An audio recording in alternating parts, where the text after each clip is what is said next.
Welcome to the Startup Grind. So, in the interview, I kind of started off just trying to get to know you as a person. So, where are you from, and what did your parents do? It was a dark and stormy night. I went sorry. Oh, I'm sorry. You don't want to go quite that far Not back. too far, but- So okay. Grew up outside Chicago, and what I learned is Chicago is just a wonderful, wonderful place to be from. I love Chicago, but and the other thing I learned when I came to California was, somebody told me, it's funny because all the nice people in California are from Chicago. That's what I was told. Okay, what can I say? So, but actually, so grew up in a family of doctors. I'm the first Reichert male since my great-great-grandfather came over from Germany in 1848 not to be a doctor. So you're like kind of black sheep. So I'm kind of the black sheep. So, but my mom's dad was an entrepreneur, and so I spent a lot of time with my grandfather growing up, and somehow it got into my blood. So that's kind of how I wound up when I was in graduate school here. This is like long ago before it was fashionable. I was a graduate student down at Stanford and sort of stumbled into this starting up a company thing, and had just it was an extraordinary experience. We started this company. We were actually arguably the first app developers. So, and you're kind of thinking, wait a second. So I'm dating myself now. This is when the PC came out. So when the PC came out, there were no good applications for the PC, right? And so I had this self-taught background in programming, and I thought, wouldn't it be cool to develop sophisticated business-level applications for the PC? And I happened to mention this to this VC in this meeting, and he said, "That's a great idea. Why don't you start a company?" I hadn't really thought about starting a company before, and I said, "Well, okay." And so now for me, this was an extraordinary experience because it was essentially a pre-sold business plan. So I then went off and I sort of hacked together some specs and the idea and brought it to him, and he said, "Okay, fine. So just open up a bank account and I'll fill it up." How does it just do? I thought, wow, this is great. So it was literally a one-call close on raising venture capital. It was astonishing.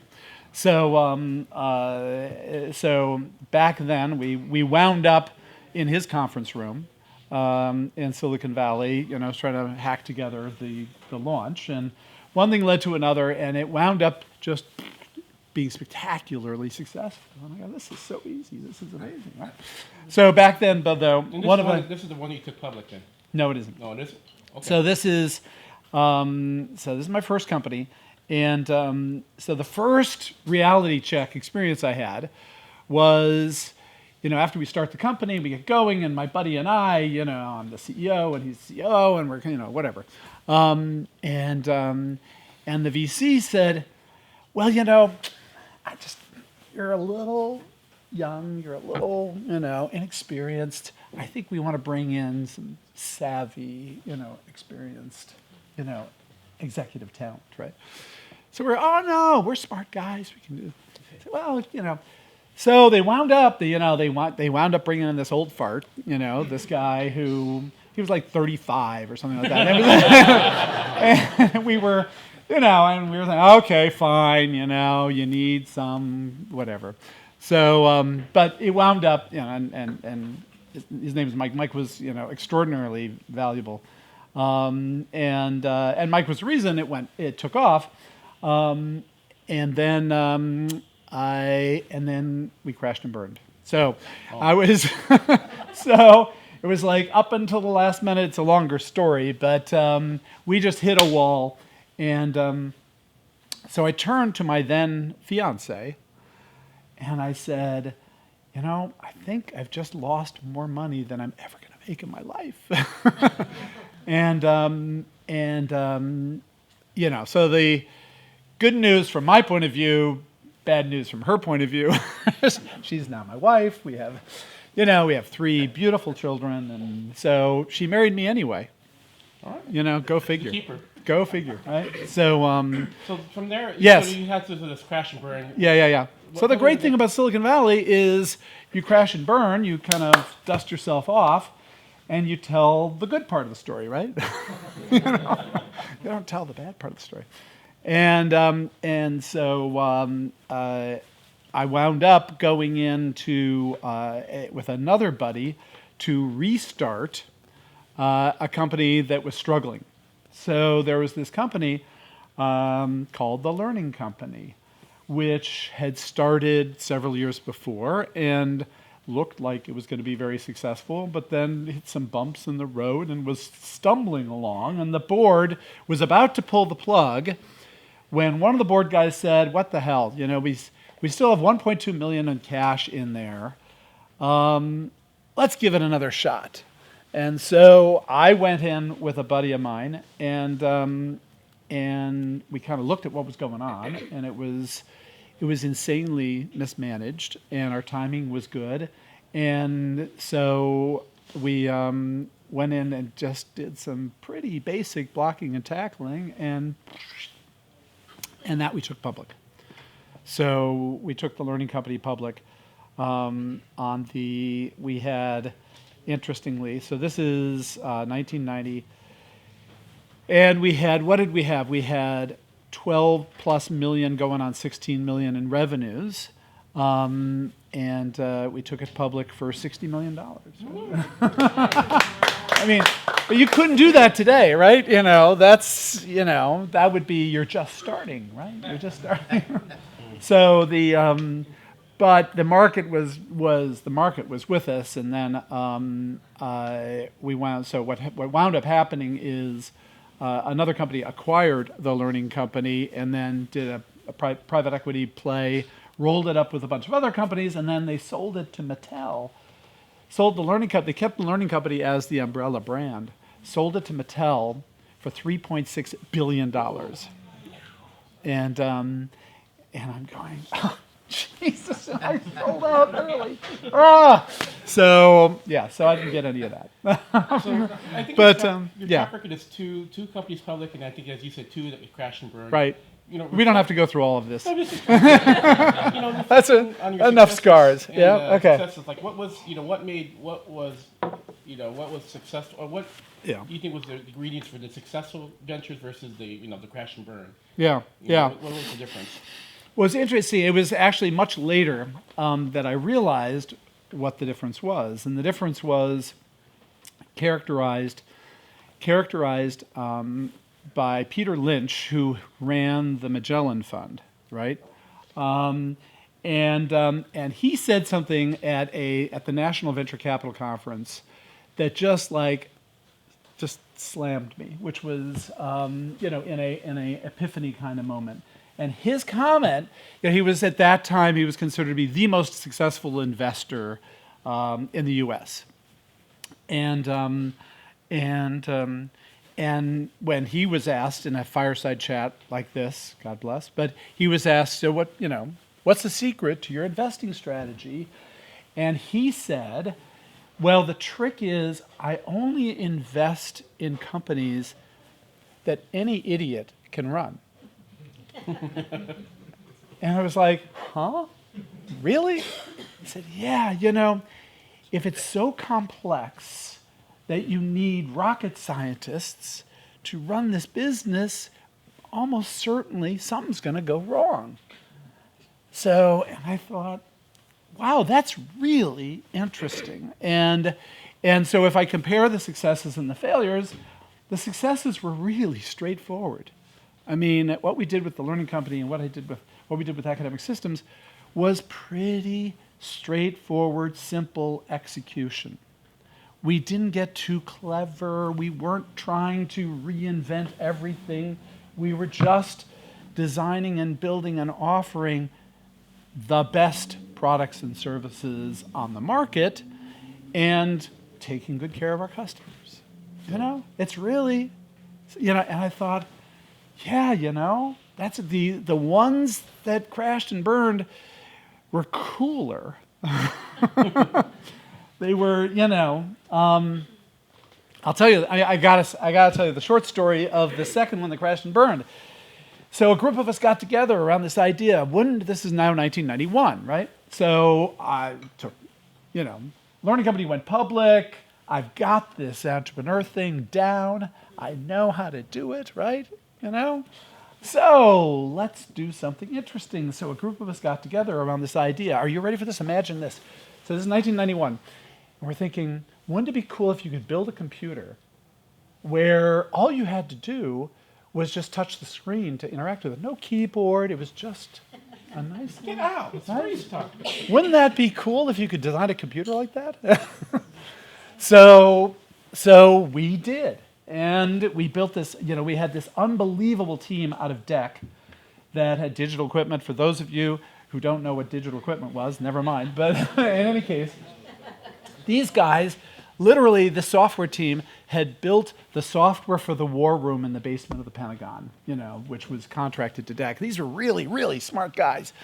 And we had borrowed some technology out of SRI, which was this artificial intelligence handwriting recognition, technology. You could learn it can learn your handwriting.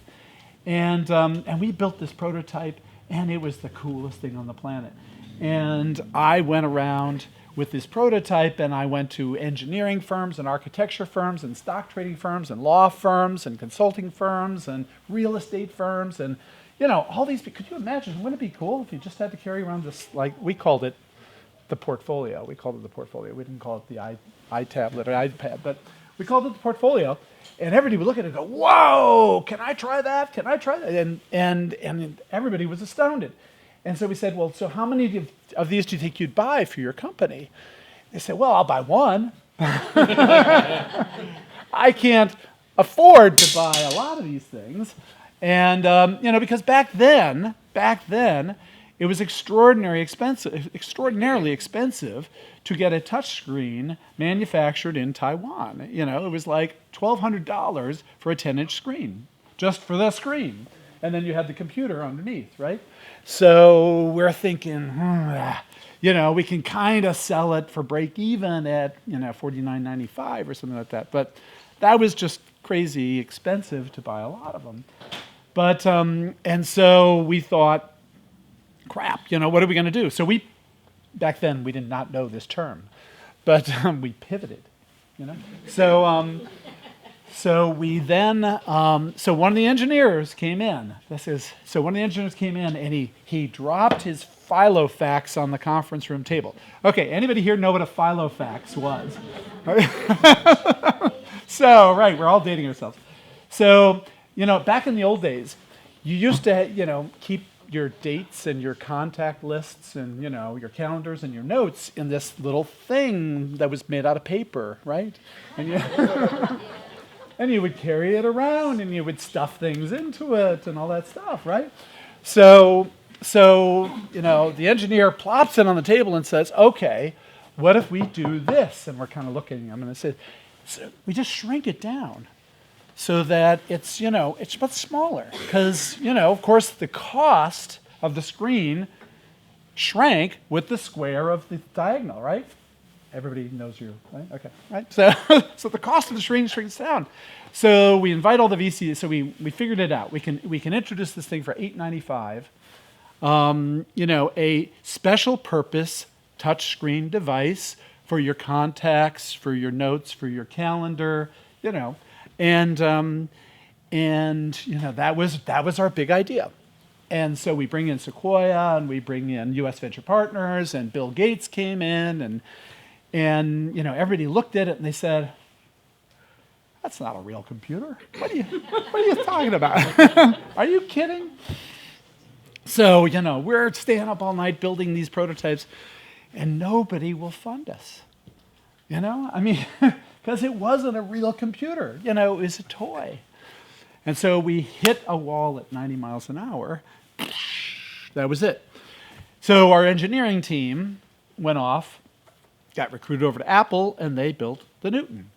And if anybody knows the Newton, but the rest is history. So that was my second crash and burn. And the lesson Like is the ancestor of the iPhone. that's what I want to claim. I didn't say that out loud, did I? Right? But Rich, if you want to say that, if you guys want to tweet that, right? Okay, the grandfather of the iPhone. Yeah. So in any case, So you're kind of living a dream. I think that that was a nightmare. No, that was God. You're kind of living a dream. Really? You're so damn successful that now you're an investor. So how did you make that transition from being the entrepreneur to the investor? The way anything like that happens, it was totally an accident, right? So we're taking academic systems public, and I get a call from a friend of mine and say, "Hey, Bill, how'd you like to come over and get together with Guy Kawasaki and Craig Johnson? We're starting something new." And so the godfather of Garage Technology Ventures was a guy named Craig Johnson who had started a firm called Venture Law Group. He had done this renegade thing, and he peeled 24 lawyers out of Wilson Sonsini and launched a law firm in the early 90s dedicated to entrepreneurs. So, and changed the paradigm. I'm not calling it, Johnson and who was his other, whatever. I'm calling it Venture Law Group, right? Every law firm on the planet is a string of names put together. And then after you run out of space on the masthead, then you abbreviate. So now it's DLA Piper. It's not, whatever. Not whatever. And so Craig decided to call it Venture Law Group. And Craig saw in the late 90s that the whole environment ecosystem of entrepreneurs and venture capital was changing. And the VCs were all maturing out of the startup space. And so Craig's big idea was, let's get a group of guys together to focus on finding and funding companies at the startup level. And so that was how Garage was born. And so we were funded by Sand Hill Road to be the farm team for Sand Hill Road. So Sequoia and Mayfield and Draper Fisher and Silicon Valley Bank and a bunch of other guys funded Garage to go scout out and find these startup companies wherever they were on the planet. And so we had a few key mantras. One of our mantras was to democratize venture capital. So back then, and still to this day to some extent, but the issue was back then you had to play golf with Jeff Yang to get a meeting with Jeff Yang, right? Jeff Yang, a partner at Red Point. John Doerr doesn't play golf, it turns out, so there's no way to get a meeting with John. So, so our big idea was we wanted to be truly meritocratic. We want to find the best entrepreneurs wherever they were on the planet and vet them, leveraging our network of relationships, and then bring them into the venture ecosystem. Because back then our big thesis was that the next big thing was not the internet. The next big thing was global entrepreneurship. So that was our big thesis. And we were absolutely right. Our other big thesis was that the venture capital ecosystem was going to have to go global. Because if innovation goes global, then venture capital has to go global, right? So it was our expectation that venture capital would diffuse around the planet to cover and capture all those entrepreneurs that were inventing new things all over the planet. So it turned out we were half right. It turned out that, yes, innovation went global, but venture capital did not. And, it's an interesting sort of testament to the dynamics of industries that venture capital did not diffuse. And in fact, if anything, Silicon Valley is more concentrated as a hub of venture capital than it was back when I started. So there's this, odd asymmetry between you have a planet where you can invent things anywhere on the planet, but you can't get them funded. You got to get on a plane and then come to Silicon Valley. For us to drive 2 hours. Or you can take the train. I think it's only 100 minutes is what I heard, right? So So interesting evolution. But we opened an office in Tel Aviv. We had an office in London. We were assuming we were going to have to open offices around the planet, and then the bubble burst, and we realized it's not happening that way. It's not working out that way. So the great good fortune for us and Silicon Valley is that now entrepreneurs have been around the planet have been trained to get on a plane and come to Silicon Valley, or to get on a train, or to drive, or to Uber, whatever. I don't know. So which is unfortunate, because I think it creates it winds up being just tremendously inefficient in terms of diffusing innovation and entrepreneurship around the planet. And, as I said today at lunch, I think we all have got to figure this out in terms of getting every region, every community, every industry, every organization and government has got to figure out how to be more innovative. Because the drivers of growth that we had in the last half of the 20th century, a lot of those drivers are gone now. We've picked a lot of the low-hanging fruit. We had 50 years after World War II where we had tremendous global growth because we were rebuilding the world, and we were modernizing the world, and we were dragging billions of people out of poverty into a middle-class world. And that, was a huge driver of growth and of innovation. But a lot of that is, it's not over yet, but a lot of that's done. And so now, what's the driver of growth? And the driver of growth is this, right? The driver of growth is innovation, is coming up with better ways of doing things. So, unfortunately, the flip side of that, we didn't talk about at lunch, is that in this new innovation world, a lot of the innovation is not about doing things that weren't there before, which is what a lot of the modernization was about. But innovation in the next phase is about disrupting the stuff that is there now and then doing it better. So it's going to be much bumpier than the last era of innovation, where you were simply building and growing and improving standards of living. Now what you're doing is you're challenging the incumbents, and you're going to put all those guys out of a job in order to create a new industry that does it better. So when you're looking at investing in a company, what do you look for when you invest in a company?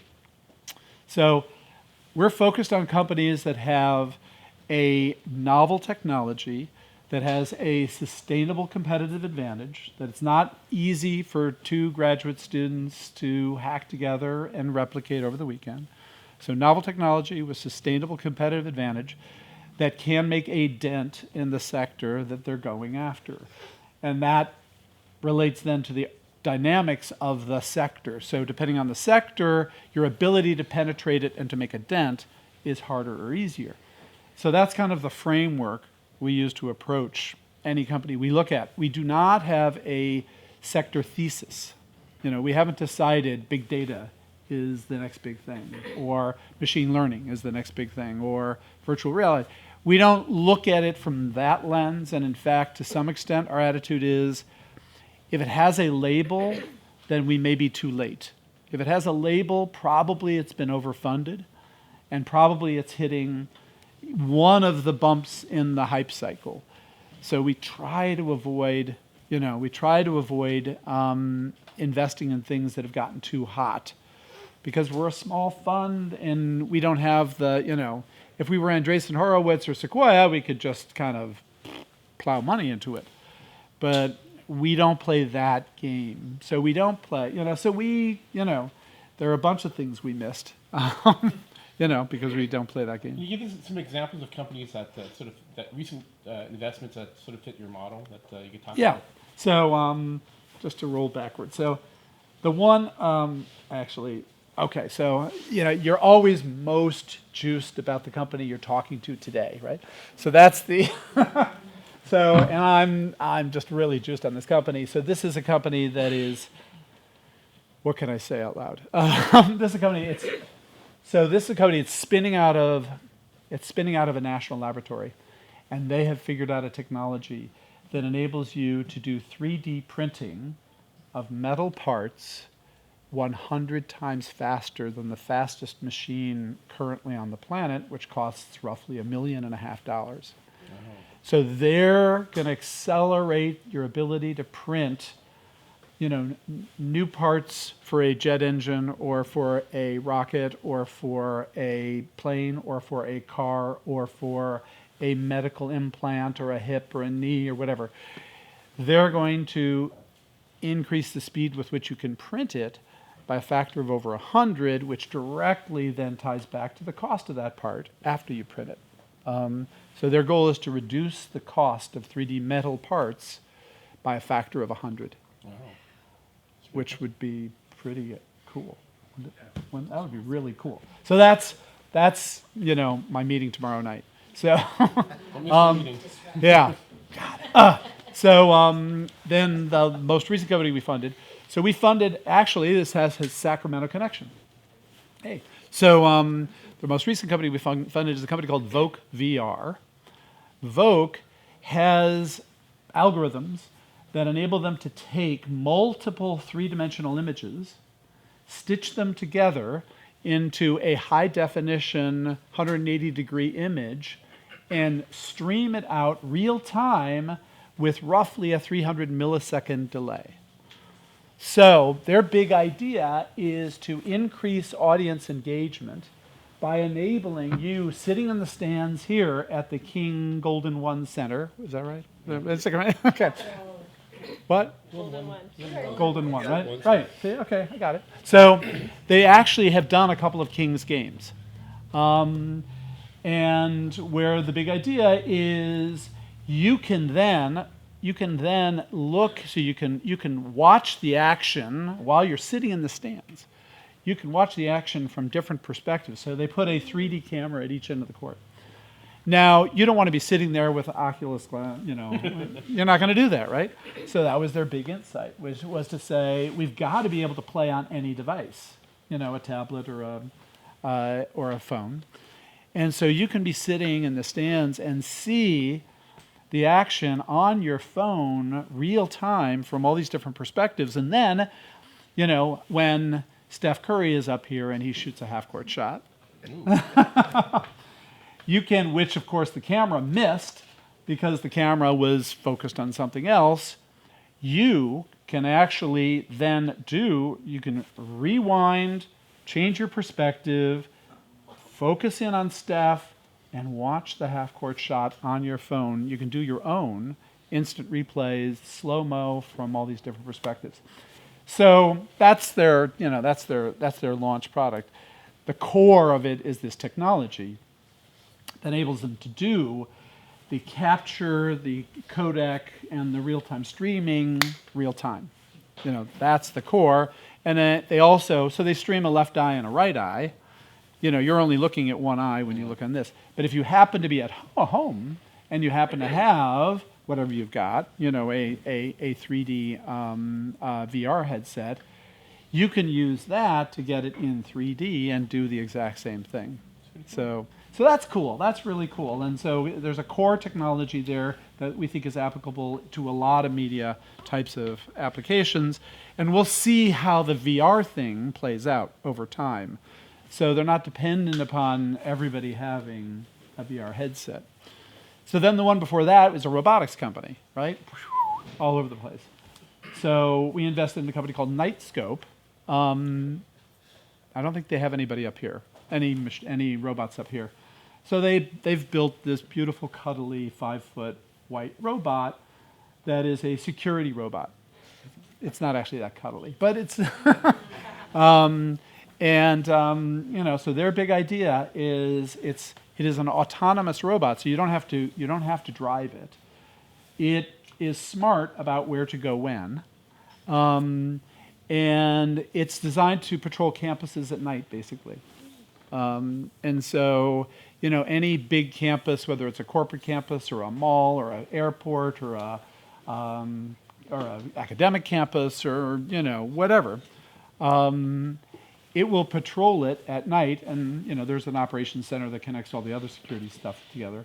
But it's and it's got a lot of interesting technology that then will be applicable to a lot of other autonomous types of activities. So that's so we're not and we did invest in a company called Playlist. So our consumer play. This is just me advertising. Companies. It's interesting. So, but it's all different corner. So, as you mentioned, we were the first investors in Pandora, and long ago and far away, Pandora. The first. Anybody here know? You didn't mention it? Did anybody know here what Pandora was called originally? The original name for Pandora was. The Music Genome Project. Well, that was the core. The original name was Savage Beast. Wasn't that cool? I just saw that. I thought that was such a cool name, and I was so pissed off when they changed the name. But they got somebody from Arkansas was upset about the satanic component. I don't know. There was something like that. So they had to find something else. So that I don't know if that'll ever show up in Trivial Pursuits. What was the original name for Pandora? But so in any case, so we were the first investors in Pandora. Pandora was an 11-year overnight success. It took a long time for Pandora to find its way. But God bless Tim Westergren, who was one of the founders, just unbelievable passion, persistence. He is the archetype of the entrepreneur that we want to invest in. Somebody who it's not just about enthusiasm and passion, but it's about resilience. Unbelievable resilience. And resilience comes from a combination of personality characteristics that people have, plus and also an outlook on the world. And the reason Pandora exists to this day is because of Tim Westergren's resilience as an entrepreneur. But so after Pandora, God bless, woohoo, and our first unicorn, our second unicorn. But after Pandora, I swore I was never going to do music again, right? And of course, everybody's sending us music deals, right? So, we're the next Pandora. And so we just kept on pushing them away. And then this woman entrepreneur approaches me and says, Bill, we got this new, you're going to love it. It's the next Pandora. And I'm going, no more. We're not doing this anymore. But she just persisted. And finally, she showed me the demo. She told me what it was, what she had, and she mapped against my criteria. Novel technology, really? It's old. Streaming music, give me a break. No, Bill. What we have is something very different, and she goes through the novel technology with a sustainable competitive advantage. Well, can't anybody just do that? Copy it? No. Because of this, whatever. And but can you make a dent? There's so many music plays. Does the world really need another music play? And so, in any case, she had some really good evidence and data. So, stay tuned. Pretty soon, on an app store near you, you will see a company called Playlist. Everybody, download it, use it, love it.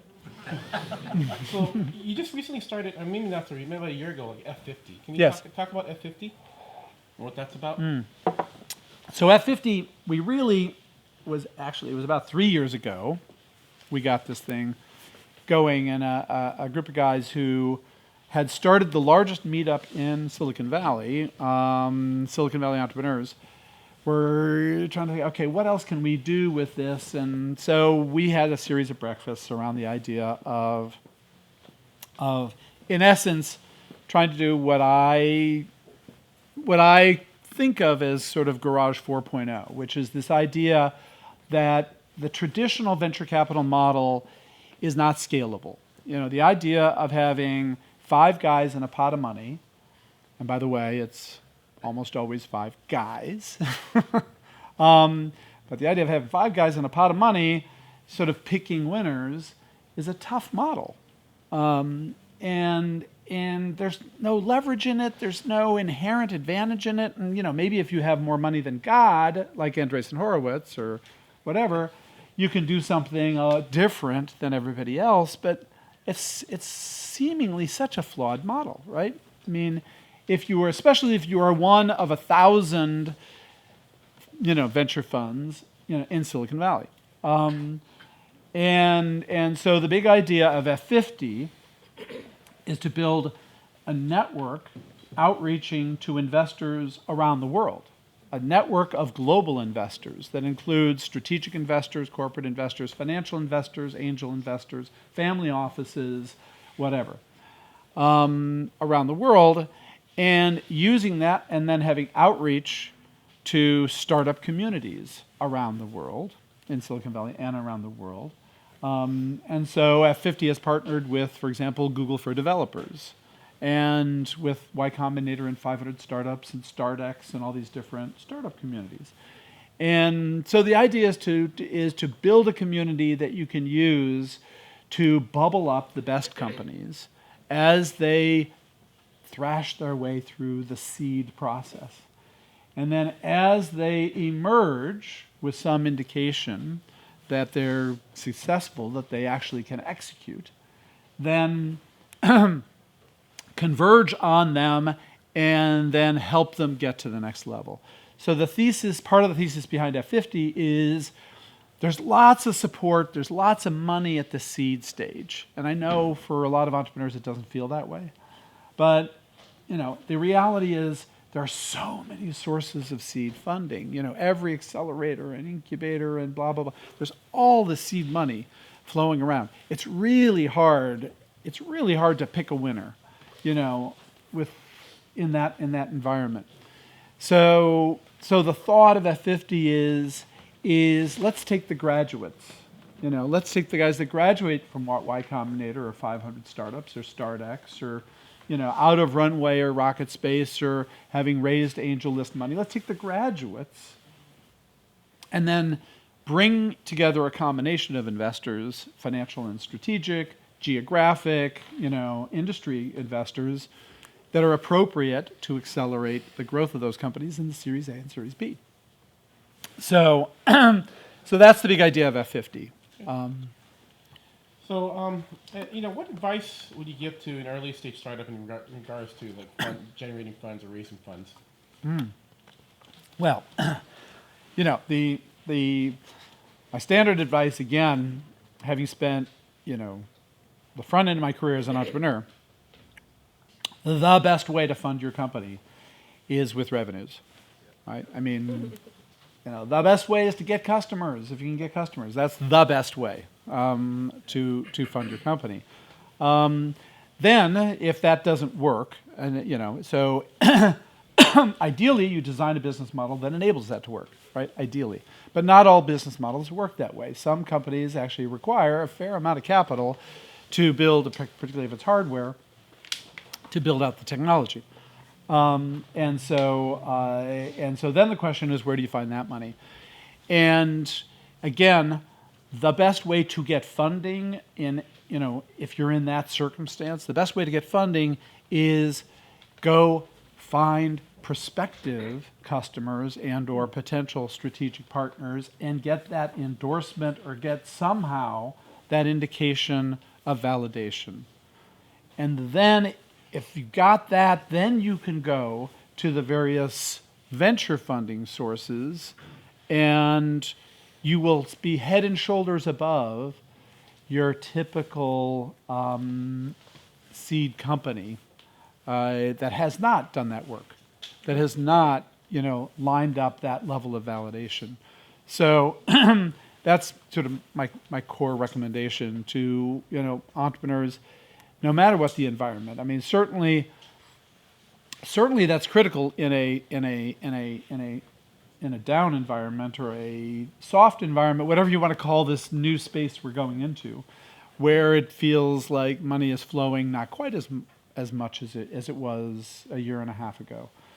But that was always my advice, even in the go-go days when there was seemingly endless amounts of money out there. Okay. I'm going to open up some questions to the audience. So, Robert? Can you talk about sustainable competitive advantage, unfair or otherwise? What makes you feel comfortable? What makes you say this one doesn't pass the test? Yeah. So, at the end of the day, almost anything can be replicated one way or the other, right?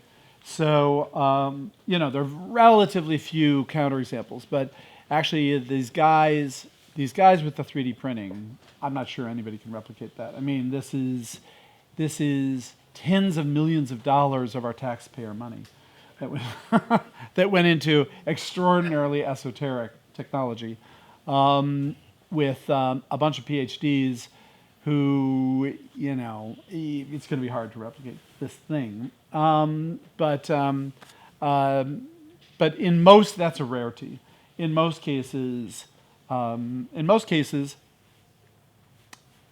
face of it, somebody can work around a patent, somebody can work around a design. And so what you really want is a team that would be almost impossible to replicate. So a team that has done something that is novel and has a clear competitive advantage where it would be hard to replicate that team because of their background and knowledge and experience and training. So that gives you sort of a double barrier. The underlying technology and patent, and then the team that has the ability to actually execute on it. So that's generally the case. Every once in a while, the unfair advantage is something more spurious that, it's a competitive relationship. It's a strategic relationship. We're looking at a company in fintech right now. And this might be the next thing I'm passionate about, depending upon how this. But it's a company in fintech that has these extraordinary deals with the credit card companies that they got through a grandfathered set of circumstances that could not be easily replicated. Theoretically, conceivably, it could be replicated. But they've got this arbitrage opportunity because of these strategic relationships that gives them an unfair advantage. We'll see for how long. That's one of the questions we're trying to figure out.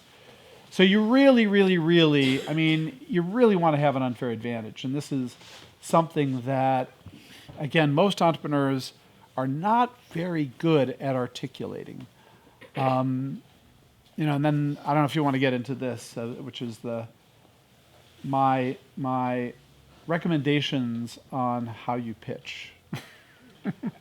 So you actually, you do have actually Bill has one of the best presentations I've seen in Silicon Valley called "Getting to Wow," and I actually contemplated maybe having you present that. Maybe you want to talk a few seconds about that? A few seconds, right? Okay. Maybe I got no. His point is right. If I have something compelling to say, I should be able to say it in 30 seconds, right? So, and that's my point to every entrepreneur. To every entrepreneur, really, you've got 20 seconds to say something compelling, or you've lost your audience. But the challenge is, most every entrepreneur, you're so buried in your product that, every entrepreneur falls into this trap of describing their product and their technology. And 3 minutes in, what we've heard about is an app that enables you to, on Thursday nights after 6:35 p.m., in special situations when the stars are aligned, it will tell you the best bar to go to that night. Okay. I want to try to invite you back to give that presentation. It's an awesome one. But in any case, so what I'm saying is, from someone who listens to thousands of pitches a year, what people like me, and people like me include, on the one hand, investors, and also, on the other hand, target customers. So this is not just about venture pitching, it's about communications. So the very first thing you've got to do is be crystal clear about what it is you do. People walk in and they talk for 5 minutes about the problem of pollution. we know there's a problem with pollution. Tell us what you do, right? So the very first thing you got to do is tell us exactly what you do so that I understand, so that the listener truly understands what you do. Don't say things like, we empower people to be greater. That's not what you do. I mean, you may think that's what you do. That may be your mission. It may be on the wall, in your office or something. But that doesn't communicate anything. What do you actually do? We are a seed stage and early stage venture capital firm. Now, that language is clear enough that everybody in this audience knows what we do, right? So, can every one of you in one sentence say what you do in language that everybody else in the room will be able to repeat it and say that they really understand what you do? And I guarantee you that probably fewer than 20% of you can do that. I mean, most of you can be pretty close, I'm guessing. But I'm betting that if you did a test, that fewer than 20% of you could put together a sentence that most of the people would be able to repeat, and in a way that suggests they know what you do. It's surprisingly hard to do this, but it's critical that you figure out how to do it. So your first sentence, you've got to have this sentence. You've got to be able to explain what you do. And then you've got to explain, why should we care, right? What is the compelling benefit that you offer that nobody else can offer? What is this unfair advantage? What is the sustainable competitive advantage that enables you to deliver a benefit to your customers to make their world better in ways that nobody else can do? And then the third thing, which is a variable, the third thing you have to do, you're 15 to 20 seconds into your pitch, right? That's what I'm saying. You're not 2 minutes into your pitch. This is one sentence, 2 sentences, and now you're 15 or 20 seconds into your pitch. And then the next thing you got to do, you got to establish your credibility. Why should we believe you? So the challenge every entrepreneur has is that as soon as they open their mouths, almost every investor's reaction is, oh yeah, I've heard this before. It's really hard to say you're doing something that an investor who's been around for a while, or a customer who's constantly bombarded by sales guys, have not heard before, right?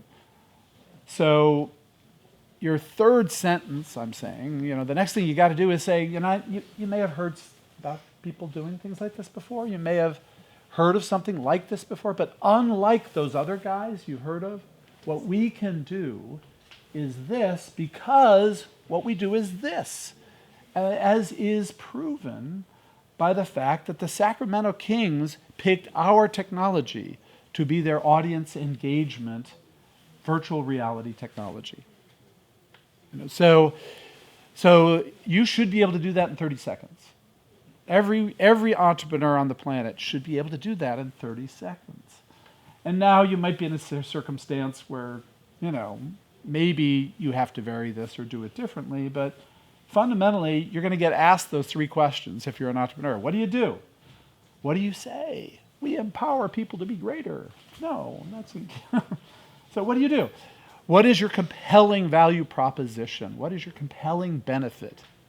What is it that is, you can offer that makes the world better for your customers that nobody else can offer? And then, how are you different from all those other guys who make the same claim? So you're going to get those questions. You might as well have a good answer, and you might as well figure out a way to say that. So that's getting to wow. So the point is, at the end of 30 seconds, you want the person to say, wow, really? You can do that? That's amazing. Tell me more.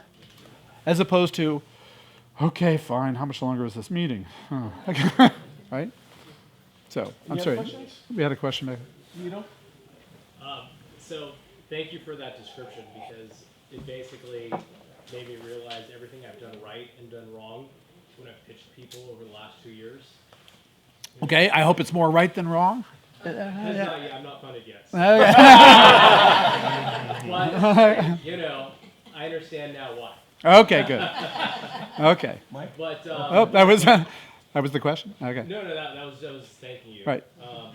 I guess the question I'm going to ask you is, when you say a sustainable competitive advantage, that kind of sounds like you're saying, that's a kind of a conversation about risk. You're basically saying, I want to take off the table the ability for someone to undermine my investment by coming along with something similar.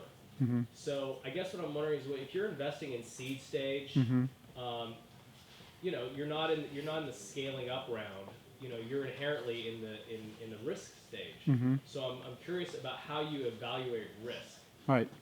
Right. And that's you're you are that's exactly the challenge that we've got, which is, since we're investing at the seed stage, we don't have a lot of proof points yet.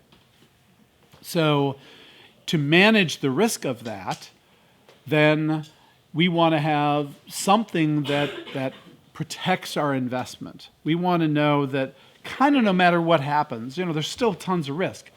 There is generally we don't have technology risk. So with the 3D printing case being a counterexample. So there's still technology risk there. It's still a lab project trying to commercialize. But generally we don't do that stuff. But so we've got market risk. Will the dogs eat the dog food, right? And we've got financing risk. Will these guys make enough progress that they can raise the next round? Because we know we're not the last round. So we got that challenge. And then there's always team risk, and that's a separate discussion. Will the team execute? Will the team hang together? But primarily, we got market risk and we got financing risk. And so what we want to invest in is something that we know will be an asset, even if it doesn't necessarily win along the trajectory we hope for. So, we've been very, what is characteristic of our failures is that all but one of our failures in the last two portfolios have been sold to someone else who adopted the technology for their own purposes. So we've only had, in the last two portfolios, we've only had one shutdown. Only one company that just said, we can't do it, and they shut down. So everybody else, even when they failed, we were able to sell them to somebody and recoup something. So that's, the risk management, portfolio management, investment strategy that you're hearing from us. So we don't have the clout to be able to just pour on the capital to preemptively win in a market. So, we were lucky that we got enough additional investors to come in, not fast enough, but to come into Pandora to sustain them through the process. But they had a fundamental asset. So we knew that no matter what, we thought that somebody was going to at least buy the technology, because they had built this thing called the Music Genome Project. And they had created this database that was really hard to replicate. And that was their core asset. It was hard to monetize as well. So that was the challenge. But, okay? Mike? Yeah. Just very briefly, Bill. Yeah. I have to ask this. Okay. How would Entrepreneur Bill do pitching to VC Bill at Garage Ventures right now? Ooh, Bill versus Bill. Wow. How would you do pitching to yourself? Yeah, I can imagine myself listening to myself and thinking, boy, that guy is great. I really want to. He's got it nailed. I'll tell you. Yeah. I mean, how do you expect me to answer that question? Are you kidding me? Are you kidding me? So. Garage set a bar. Yeah. As far as what your expectations Right. are for a good entrepreneur today. Right. Considering how you were pitching back then. Yeah. As a young guy starting up and things like that. How Yeah. did you do Yeah. pitching to experienced VC Bill? Right. So young. So that's a great. Thank you, Mike. That's a great question, because it brings up another piece that I like to share with entrepreneurs, which is something nobody told me when I was a kid. That I wish, when I say kid, I mean young entrepreneur. Nobody told me when I was an entrepreneur how VCs actually decide to invest in a startup. And so when I was an entrepreneur, I went to Stanford Business School and I was an MBA and I learned that stuff, right? So when I was an entrepreneur, I thought VCs were these brilliant analytic minds who could listen to these, obscure technology pitches and could process the data in real time and calculate an internal rate of return and make a decision, right? So I thought, that they were these intense analytic kinds of beings. And so, of course, I spent all of my time as an entrepreneur trying to build a logical, fact-based, evidence-driven, analytic presentation that was, just rock solid legal brief, right? How could you possibly disagree with the logic behind this pitch, right? And so that was how I and that's how I was coached as well. All of my mentors, advisors, and whatever, And then I become a VC. And so I go around to all my new VC friends, at Sequoia and Mayfield and Draper Fisher, and I sit down with them, and now I'm one of you guys, right? So tell me, what's the algorithm? Right? So what's the data? How do you process it? What's the weight? What's the correlation factor? Blah, blah, blah, right? What is this decision matrix you guys do? And they would kind of look at me and go, we invest in teams. Yeah, we invest in teams. I go, what? Really?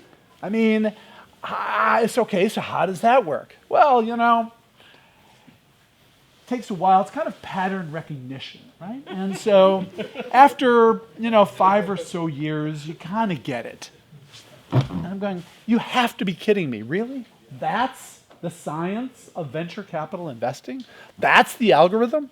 And so I started, watching my peers, and I watched us around our Monday morning meetings and tried to figure out, how are these guys funding these companies? And you heard all these stories, Apple was turned down 26 times before Don Valentine wrote a check or whoever.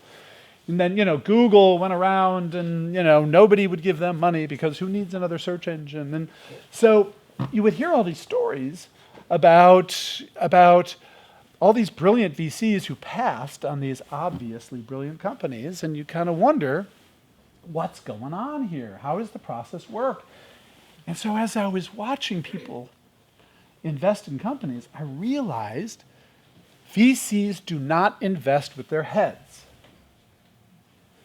The way VCs make their decision is first, they fall in love with a deal. And then they got to have enough in their heads that they can go back to their partners so they don't look like idiots, right? And explain to them why they think this is such a good deal. But the dirty little secret of venture capital is the way to get funded is not making a logical, analytic, legal brief. The way to get funded is to get somebody to fall in love with you. They got to fall in love with you. Now, that's sort of an extreme statement. My point is they've got to have this emotional reaction. Nobody has funded a company because of an intellectual analysis. They fund companies because of emotional reactions. Now, one side of the coin is sometimes what drives funding is fear. And so, you see during cycles, people funding companies because of the fear of missing out or the fear of missing a great deal. So you do see investors who write checks because of the emotion of fear. And that's, it shouldn't happen. It does happen, and maybe you can play that game. So, and I see entrepreneurs play that game. The train's leaving the station, we're going to close our round next week, and I'm fully subscribed, so, And, God bless if you've got it or you don't have it, but you can pull it off. Whatever, it might work. But really what happens in a good situation is is investors fall in love with something that you've got. Something makes them go, wow, this is amazing. This team, they walk into our office and they're articulate and they're smart and they can say what they're doing. You can tell they can execute, they're resilient, they got all these characteristics. And I trust this team. I'm going to back this team, right? Or sometimes we fall in love with technology. They can be the geekiest, nerdiest PhDs on the planet, and they walk into our office, like these 3D printer guys. That's unfair, but but they can make bits do something that bits have never done before, or they can make atoms do things that atoms have never done, right? And you go, whoa, that is so cool.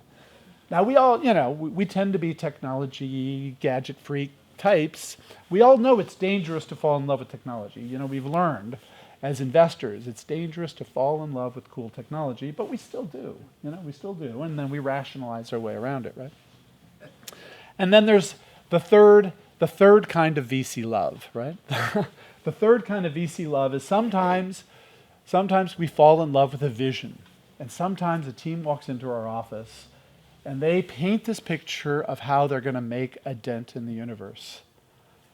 And we go, I got to be involved in this. I got to go home to my kids and say, you're not going to believe what I'm going to help the universe do. So the best example and my favorite example and one of my favorite investments is a company called Delight Design. And it was 4 Stanford grad students, 2 MBAs, 2 engineers. They came into our office and they said, we have invented, devised, developed, built a solar rechargeable lantern that will replace kerosene for 2 billion people on the planet who use kerosene for lighting, and we are cheaper than using kerosene for lighting. And they paint this picture of, they've got great pictures of how horrible life is living with kerosene lanterns. And then, the beauty of, we've just crossed the tipping point of new technology with LEDs and rechargeable batteries and solar panels. All of those technologies just crossed this tipping point where you can build a lantern that's better light, that's cheaper than kerosene, and we go, wow, And our initial reaction was actually, that's really great, but this sounds like one of those social, philanthropic, do-good kind of things, We were nervous about that. And so the guys that came over the table at us and they grabbed us by the lapels, not that we were, but and they came over the table and they said, you don't get it. If we're going to change the lives of 2 billion people, we've got to build a big, scalable, profitable global corporation. So we went, whoa, we love these guys. So we were the first investors in this company called Delight Design, and they are killing it. They are killing it. I don't know, I'm not even sure where the meter is now. They have a meter on their website that says 50-some million lives impacted. And they are the market share leader in every market that they've entered. And, all these cheap Chinese knockoffs or whatever, knockoffs, are trying to come after them, and they keep pushing them back because they do indeed have better technology and better execution. But, it was just... but we acknowledged around the table that this was an insane investment. You never want to invest in a company that's going to try to make money from people who have no money, right? I mean, just go to simple thinking, right? Why would you invest money in a company that's going to go try to sell to people in India who are not on the grid, who don't have any money? But we said, we love this deal. We love this company. And we rationalized our way around it. And God bless these guys. They seem to have figured it out. Sorry. Okay. Okay, so I'm taking it a slightly different place. Today in your talk at TechEdge, you talked about having these unbalanced teams where you have pessimists, optimists, and the engineers that tell you Realists, right? the glass is the wrong size, and Right. the realists. Right. And you talked about how women have really good bullshit meters, Mm-hmm. and that it's important to have them on the team. You're a good listener. I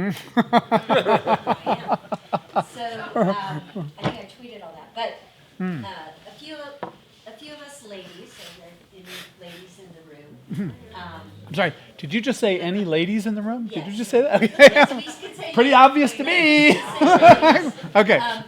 You also All right. said that on Yes. a successful team, Yes. that there's probably going to be a lot of shouting.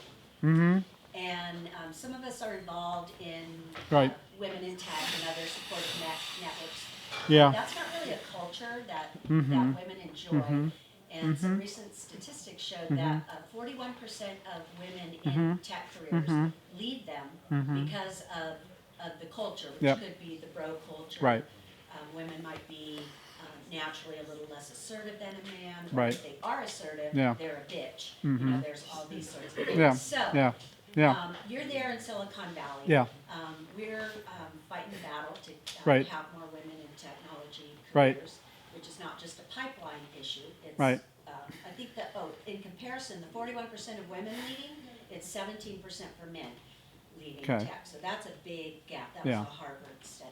So anyway, I'm interested in your perspective of that. How do we have these unbalanced teams that just kill at innovation, but allow women to be part of that Yeah. process and recognize that, we just tick a little differently. Yeah. No, I agree. I understand. And so first of all, I mean, it's not true that in most companies there is shouting. What I intended to say is that in good high performing companies there is a lot of conflict, and that sometimes that does result in shouting, but in good high performing companies the culture allows the conflict to come out, get discussed, and get reconciled. So I can understand, certainly at the extreme, high competitive, high testosterone, shouting related cultures could be sort of disproportionately unfair to women. Because again, without making generalizations, it seems generally true that women are less comfortable engaging in hand-to-hand combat than And guys if- are, if we right? do, Yeah. men call us bitches. So and then you've got that problem, which is fair, and so it is beholden to good entrepreneurs to create a culture where the conflict can be surfaced without it getting to this level of hand-to-hand combat, which causes these sort of inappropriate underlying biases to then disrupt the process. And so I get your point, right? That we make, and this is the whole point of Dan Kahneman and Thinking Fast and Slow, and all of us have this problem, that we have these instinctive reactions to certain behaviors which cause us to pigeonhole people or to mischaracterize people based on these gut reactions. And that's fundamentally what this bitch thing, I think, is about, right? And so I do think, one of the reasons I spend so much time talking about the people and culture aspect of entrepreneurship is because so often the focus is on the product, the technology, and these sort of analytic aspects, and not these harder to pin down cultural and shared values aspects. So it's my point, my belief, my fervent belief is that good founders at the beginning think through, okay, how can I optimize the performance of this team? How can I attract the highest talent? What sort of set of shared values are we going to have as core shared values for this organization that will enable us to reconcile conflict when conflict arises? And so you need explicit statements about respecting your peers, respecting other people on the team. You need explicitly to say it's okay to disagree. And, the converse of that is, everybody's got to move a little. So if for whatever reason it's not restricted to women, but you're hesitant to voice a disagreement, a good set of founders, a good team will have a mechanism for people to express themselves, even if they're not comfortable necessarily standing up in the middle of a meeting and saying, that's the dumbest thing I ever heard, right? So, and you don't really want that culture either. But right? And so what I'm saying is, I think that it's both critical for the success of organizations to have these values and processes and cultures. It also, I think, is a key part to addressing this issue of imbalance around, women and other underrepresented perspectives in organizations. So that's, I wish I had a recipe, right? But it's not a recipe, but there is a framework for thinking about how to build your culture and how to correct your culture over time as you build it out. And, to address, specifically these things. You don't want to be in a situation where you're way downstream and you look around and you go, oh my God, all we got is a bunch of bros here. And, and now we got to fix this. And then, then you have to twist around the organization. And that's, you want to set it up right from day one. One short follow-up. Yeah. Do you see improvements being made in that area in Silicon Valley culture?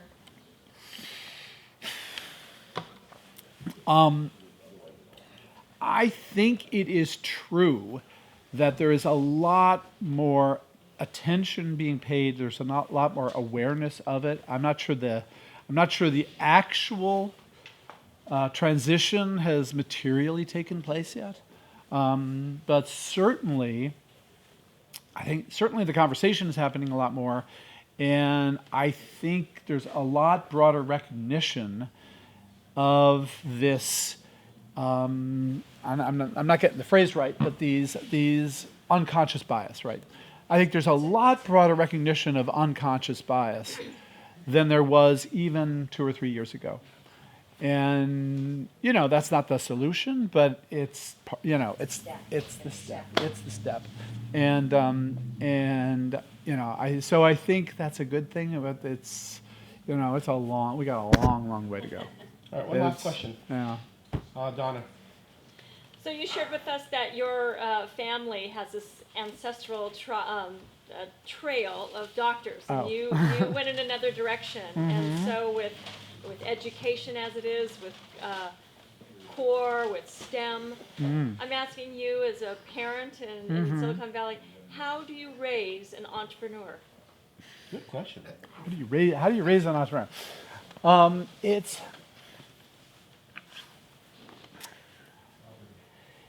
I think that to go back with what I said before about what we look for in an entrepreneur, that I think the core of building an entrepreneurial spirit is to make sure that your kids have high confidence in themselves and are highly resilient. And so I think the biggest problem in business broadly defined is weak ego or unhealthy ego. And so forever, generally when you see a bad actor, I mean, my own experience has been generally when you see a bad actor, it's someone who is insecure, who is compensating for something, who's anxious or does not have a healthy sense of self-confidence. So that doesn't mean, sort of the California esteem movement or whatever. We don't give everybody a trophy because we think that will help them get healthy egos. That doesn't build healthy egos. So how do you build children into adults with healthy egos and high resilience? I think a lot of it is, a variation on tossing them into the deep end, letting them try lots of things and allowing them to fail, and to realize that, if they try and fail, life is so much more pleasurable than if they're left in a situation where they don't dare try something they might fail at, because somehow in our culture, if you are not a straight A student or a 100% achiever or whatever, somehow you are flawed. And I think that, that's a problem we've got in our culture. And the school system, the college entrance system, everything about our culture says you're in it alone, first of all. It's just you. This is a whole nother thing. We don't teach teamwork at all, right? Teamwork is not something we do a good job of in our culture. I think we accidentally get there through sports, but with somewhat mixed, results. But you're in it alone, and your value as a human being is a function of the scores that you get, and the prizes and the awards you get, And okay, we all want our children to be successful, but if we sort of narrow their focus to such a level that that's how they think that they are valued, and if, God forbid, they come up short in anything, are they going to have healthy egos? And if they've never been allowed to fail, are they going to be resilient? And I think, those things, we got to figure out as parents and as educators and as a society how to get that to happen. And that's a much longer conversation, but I love it. And obviously I care a lot about it. Thank you. One last question for you. Oh, What's okay. your favorite superhero? What's my favorite superhero? What's my favorite? That's interesting. Not who, but what? Who? Okay. So it would be, I would guess, I'd say Elon Musk. You are actually a superhero in our minds. So Aww. thank you for. Wow. Whoops.